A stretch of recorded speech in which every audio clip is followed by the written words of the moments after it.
دعویٰ نہیں اب کر سکتا. دعوے کا اللہ تعالیٰ نے نقش توڑ دیا. دعویٰ نہیں اب کسی نے کرنا. اور اسلام کی شیرازہ بندی قیامت کیا کر دی کہ جب تک حضور پر امت متفق ہے وہ ایک. اور یہ یقین صاحب فرما رہے تھے آپ کے سامنے کہ رسول اللہ کو ماننے والے حضور نے یہ جو حدیث پاک فرمائی, کوئی خرابی کی وجہ سے آلے کی بات حکیم صاحب کی سمجھ میں نہیں, آپ کی یاد سے کئی لوگ شکایت کر رہے تھے. بات تو یہی تھی کہ حج کا دن تھا, آخری حج رسول کریم علیہ السلام کا. آپ کھڑے تھے پاس ہی ڈمرے کے, ٹنکریاں مارتے تھے, اور وہاں آپ نے فرمایا کہ آج کون سا مہینہ ہے. لوگوں نے سمجھا کہ مہینے کا تو حضور کو پتہ ذوالحج ہے, شاید کوئی حضور اور نام رکھنا چاہتے, چپ رہے کہ اللہ رسول بہتر ہے. پھر آپ نے فرمایا کیا یہ ذوالحج نہیں ہے؟ انہوں نے کہا ہاں. پھر پوچھا کون سا شہر ہے؟ پھر لوگ چپ رہے کہ شاید کوئی نام رکھے. آپ نے فرمایا بلد حرام نہیں, وہ شہر جہاں کتنا اللہ نے پابند کیا ہوا.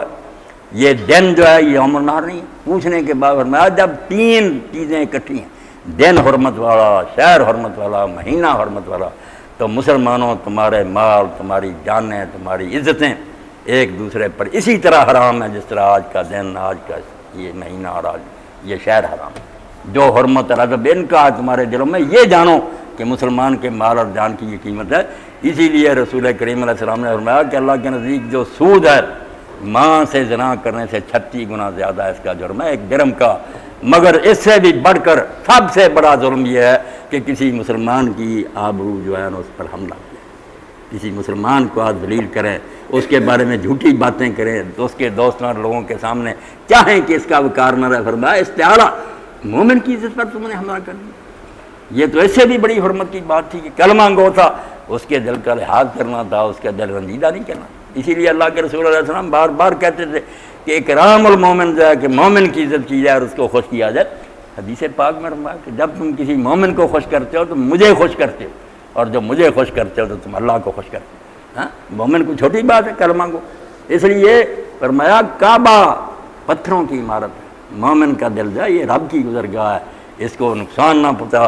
باجید بستامی رحمۃ اللہ علیہ فرمایا میں نے کئی حج کیے مگر دل نہ ہاتھ آیا, مگر جب دل ہاتھ آ گیا میں نے سمجھا حج تو یہ ہے, اصل حج تو اس کا ہے, طواف کرے اس کا, اور طواف اس کا ہر وقت ہو رہا, ہر وقت بیت اللہ جو ہے نا ہمارے اندر اس کے گرد طواف ہو رہا. طائفین کون ہے؟ خیارات, نیک بات جیسے وہاں گھومتے ہیں نا ملے ہی بات بھی گھوم رہے ہیں, ہمارے دل کے گرد بھی گھوم رہے ہیں خیالات.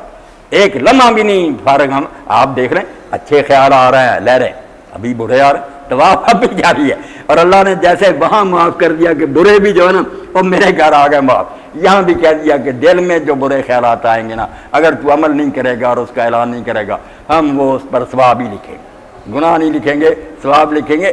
اس لیے اندر جو ہے نا بیت اللہ والقلب بیت اللہ جل جلالہ. اب کوئی عام صوفی نہیں کہہ رہا, شیخ ابن قیم کہہ رہا رحمۃ اللہ علیہ. ابن قیم جیسا محدث فقیہ کہتا ہے کہ القلب بیت اللہ جل جلالہ, یہ انسان کے اندر جو دل ہے اللہ سبحانہ وتعالیٰ کا یہ عرش اس کا یہ گھر. اس لیے اس کی حفاظت کرنا, اس میں کوئی قدورت نہ آنے دینا, اور اپنے مسلمان بھائیوں کا خیال رکھنا. اللہ کہتا ہے اس کا خیال رکھو ورنہ ایک مومن کو قتل کر دیا, اس کی تم نے رسوائی کر دی, تم نے تو کئی کعبے گرا دی. وآخر دعوانا الحمدللہ رب العالمین وصلی اللہ تعالی علی عبد اللہ ورسولہ خاتم النبیین سیدنا مولانا محمد وآلہ وصحبہ. جی اللہ اکبر. آ جائیں